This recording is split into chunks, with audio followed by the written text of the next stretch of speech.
Let's talk about the archetypal mother. So, from here, many of us, from learning that the internalized death mother is present, it awakens something deeper inside of us. It's an archetypal mother. She is more real than the saintly ideal.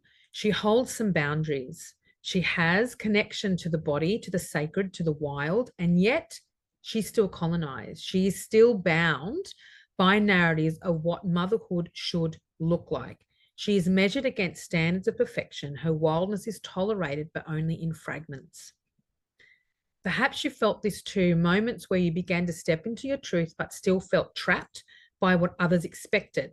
Yeah, I have felt this archetypal mother and this connection within through play with my children and being a mother of 5 children. My eldest is 18. And so I've had the full spectrum of what it is to raise a child to adulthood. And the groundedness of the archetypal mother has been so very present.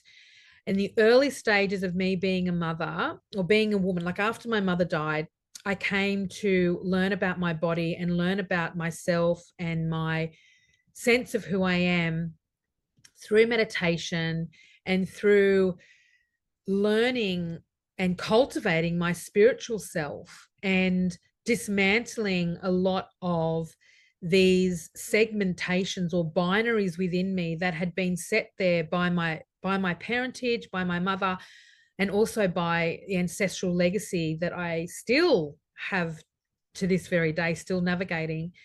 And when my mother died and I started to develop and learn about all these aspects of myself, I found this archetypal mother, this really grounded sense of self through meditation, through spirituality, through my body, through movement, through the different qualifications and tools and practices that I learned in the early stages of my life, in my early 20s, and moving into the work that I do now. I found this really great, grounded, held archetypal mother, but it was only for fragments. It was only for limited periods of time, and I would fall back into this longing and this yearning for this archetypal mother.